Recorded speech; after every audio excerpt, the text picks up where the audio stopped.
Angel daw nakakita kay Mama. Paano siya napunta doon? Ang gulo ha? Best yung kapatid mo ha, may taglay talagang kababalaghan. Sinabi mo pa. Hindi siya masamang tao. In fact, siya ang guardian angel ko. Wala akong ibang choice. Kung hindi ko siya pinatakas, ako ang nahuli. Ma, sino ba talagang kumidnap sa'yo? Si Vanessa. Yung asawa mo. Siya ang demonyong kumidnap sa akin. Si Kuya? I told you noon pa lang. Si Ate Vanessa ang suspect. Ikaw lang ayaw maniwala sa akin eh. I don't believe Vanessa's the one who did it. Siyempre, pagtatanggol mo asawa mo. Hindi ako naniniwala na kriminal ang asawa ko. May mga kriminal magaling manloko. Kaya nilang utuin at paikutin ang mga tao sa paligid nila. Iniimbestigahan mo ba ako? Sinungaling ka, Angel. Sinungaling ka. Pinagloloko mo kami lahat dito sa bahay. Sinungaling ka, manloloko ka! Ikaw ang manloloko! Nagsabi na si Mama ng totoo. Anong totoo? Ikaw ang kumuha kay Mama! Ikaw ang kumidam sa kanya!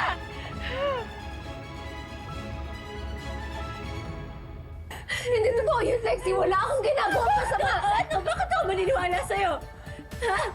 Si Mami na mismo ang nagsabi. Ikaw ang nakita niya bago siya mawala. Imposible yan.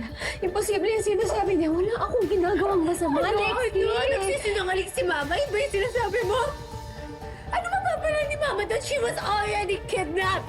Okay, she has suffered enough and dahil yun sa mga ginawa mo. Hoy!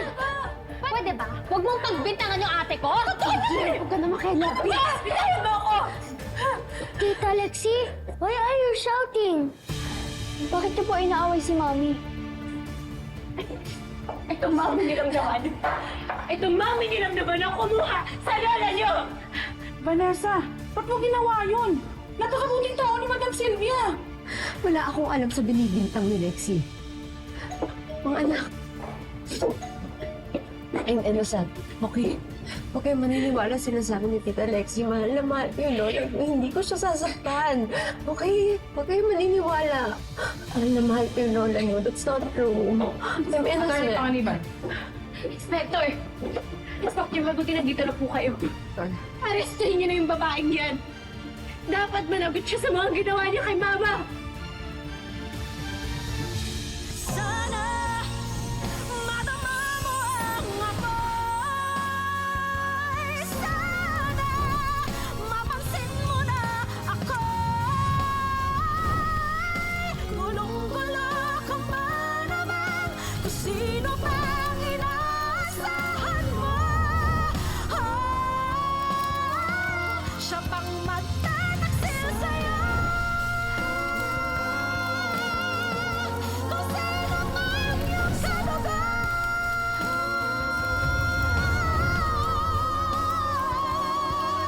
Gulong-gulo ka ba naman kung sino mang inaasahan mo?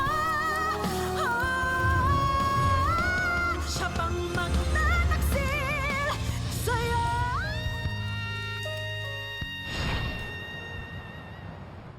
Dad, kayo na munang bahala magbantay kay Mama. Oh, where are you going? Sasama ako sa mga pulis sa paghahanap kay Trixie. She's the only one who can clear Vanessa's name. Anak, how sure are you na innocent si Vanessa? Dad, okay, Vanessa's not perfect. She has her flaws. Nagkagalit, nagkakamali. But kidnapping, I've known her not just as your wife, but also as a lawyer. She's passionate about the law.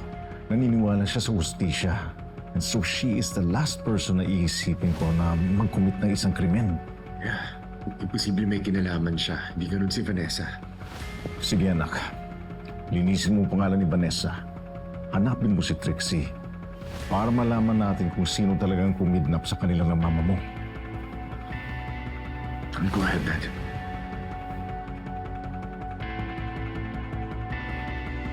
Huwag na po kukunin, Mami ko. Hindi po siya bad.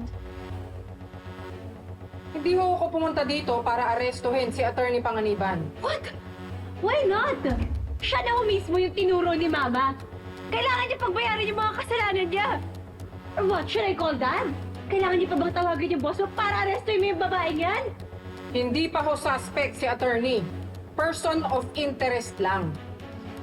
Kaya nga ho ako pumunta dito para makausap kayo at malaman kung bakit siya tinuturo ni Mrs. Sylvia Panganiban. Inspector, I'm willing to answer all of your questions. Inosente ako. Malinis ang konsensya ko. Hindi ako kumidnap kay Mama. Attorney, asan kayo kagabi? Bandang alas 7. Maawa ka sa akin. Huwag mong sasabihin sa kapatid mo na buhay ako. Ha? Ate, nasan ka ba kasi kagabi? Sagutin mo na lahat para matapos na to. O bakit wala kang sagot? Ano ate, wala kang alibay? O baka naman maybe during those times, you were torturing my mom! Hindi ko nga siya tinatorture! So asan ho kayo kagabi? Inspector, pwede ba? Sa presinto na lang tayo mag-usap. Si-stress na yung mga anak ko eh. Promise, sasabihin ko lahat ng totoo.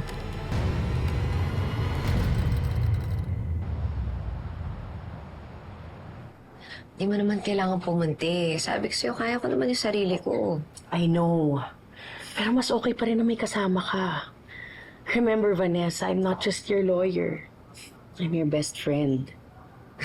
Thank you. Don't worry, mabilis lang naman na to eh. May alibay ako.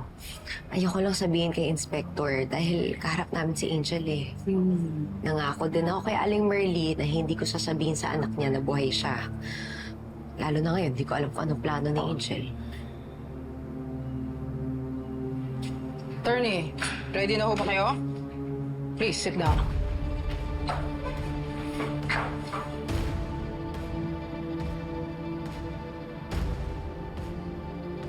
Nasa Heart of Mediclinic ako kagabi. Kasama ko si Aling Merly Aquino, nanay ni Angel. Dumaan din doon si Lorraine. That was around 8:30 p.m. The same time na sinasabi ni Ma'am Sylvia na hinahabol siya ng suspect. 4 p.m., tumawag si Ma'am Sylvia sa anak niya para humingi ng tulong. Mga around 10 p.m., mga ganun, nung nailigtas ang biyanan niyo. At napakalayo nun sa ospital kung nasan si Vanessa. Malabo naman na makarating siya doon gano'ng kabilis. Malabo, pero hindi imposible. Attorney, baka naaalala mo to.